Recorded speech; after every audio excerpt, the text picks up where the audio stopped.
వందనాలు. ఆల్రెడీ అన్నాలు చెప్పిండ్రు, నరం లేని నాలుక అట్లనే మాట్లాడుతుంది అనుకుందాం. ఎందుకంటే రేవంత్ రెడ్డి ఇప్పటికి మస్తు చెప్పిండు, ఏది చేయడు. సరే, ఈ గవర్నమెంట్ స్కూల్స్ కాబట్టి చులకన కదా, ప్రైవేట్ స్కూళ్ళలో కనుక ఏమన్నా అంటే వాళ్ళందరూ మళ్ళీ ఇచ్చే మూటలు బంద్ చేస్తారు కాబట్టి గవర్నమెంట్ స్కూళ్ళని మూసేస్తానే ఒక నరం లేని నాలుక మాట్లాడింది. కానీ ఈ విషయాన్ని మనం కొంచెం సీరియస్ గా కాదు, కొంచెం గట్టిగానే తీసుకోవాలి.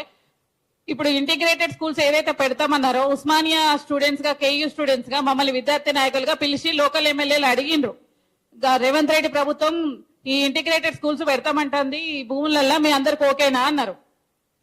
రకరకాల వాదనలు వస్తాయి. స్కూల్స్ పెడతా అంటే ఎవరైనా సంతోషపడతారు గవర్నమెంట్ స్కూల్స్ పెడితే, ఎందుకంటే ఆ చదువు కొనుక్కుంటున్నాం అన్న మాటకు మేము కూడా సాక్ష్యమే. మేము కూడా కొంటున్నాము, ఒక రూపాయి 2 రూపాయలతో కాదు, లక్షలు పెట్టి కొంటున్నాము.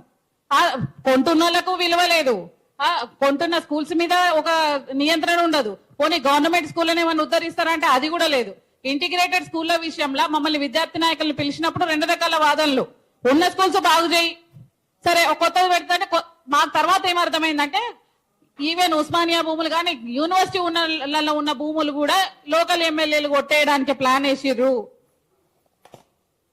ఆ రకంగానే రేవంత్ రెడ్డి ప్రభుత్వం కనీసం విద్యాశాఖ మంత్రి లేకుండా, కనీసం విద్య మీద అవగాహన లేకుండా ఉన్న స్కూల్స్ బంద్ చేసే ముందు ఫస్ట్ ఏమేం సౌకర్యాలు మిగతా స్కూల్స్ లలో ఎట్లా నువ్వు సెట్ చేస్తావు, ఈ టీచర్లందరికి ఎట్లా న్యాయం చేస్తావు, మిగతా పిల్లలకి ఎట్లా న్యాయం చేస్తావు, ఒక మండలంలో ఎక్కడో 20 కిలోమీటర్ల దూరంలో ఉన్న పిల్లలు నువ్వు బస్సు పెడతా అంటే రోడ్డే సక్కలేదు, ఎట్లా నమ్మమంటావు నిన్ను? ఇవన్నిటికీ నువ్వు ఎట్లా న్యాయం చేస్తావు అనేది చెప్పిన తర్వాత స్కూల్స్ ని మంచిగా చేసినాక నువ్వేమన్నా ఎక్కువ తక్కువ స్టూడెంట్స్ ఉంటే మొత్తం సెట్ చేసుకుంటారా? ఎవరు కాదంటారు? ఎవరైనా అభివృద్ధిని ప్రోత్సహిస్తారు తప్ప మీ ఇళ్లలో నింపుకోవడానికి, మీ సంచులు నింపుకోవడానికి, మీ పదవులలో మీ ఎమ్మెల్యేలను, మీ మంత్రుల్ని సాటిస్ఫై చేసుకోవడానికి విద్యా వ్యవస్థను నాశనం చేయొద్దు.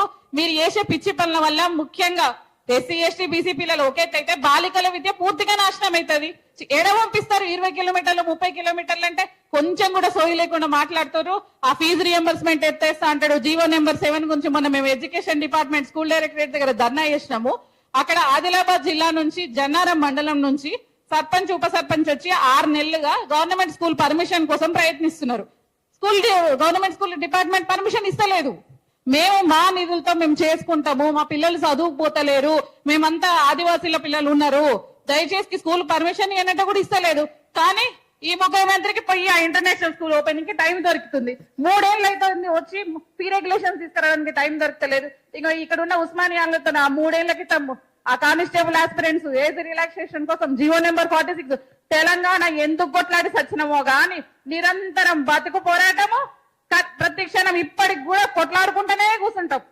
కనీస గుర్తింపులు ఉండవు, గౌరవం ఉండవు. అసలు తెలంగాణ మొత్తం సర్వనాశనం చేసి దోస్క తినడానికి మోడీ ఏమో దేశాన్ని నమ్మే పనిలో ఉంటాడు.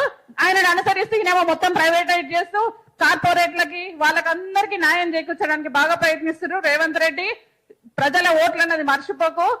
విద్యార్థి సంఘాలు, ఉద్యమకారులు అందరూ ఇట్లాంటి అన్న వాళ్ళందరూ ఆ టైంలో ఈ పిల్లల వెనకాల ఉండి రియాజ్ అన్న, ఎవరు ఆ వెంకట్, ప్రొఫెసర్ గోవిందరామ్ సారు అందరు వెనకాలండి మేము న్యాయం చేపిస్తాం, మేము న్యాయం చేయిస్తామన్నారు. ఇంతవరకు నోటిఫికేషన్ లేవు. మొన్న వేసిన 3000 ఆ కానిస్టేబుల్ దానికి కూడా మళ్ళీ ఏజ్ రిలాక్సేషన్ కోసం మళ్ళా కొట్లాడాల్సి వచ్చింది. నిత్యం పోరాడుతూనే ఉంటాం. మీరు మాత్రం ఆడ కూర్చొని మా డబ్బులతోని అన్ని చూసుకుంటే పదవులు ఎంజాయ్ చేసుకుంటా కూర్చుంటారు.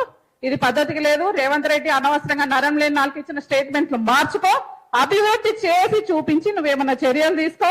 అంతవరకు మేము పోరాటాలు చేస్తూనే ఉంటాం. జై తెలంగాణ.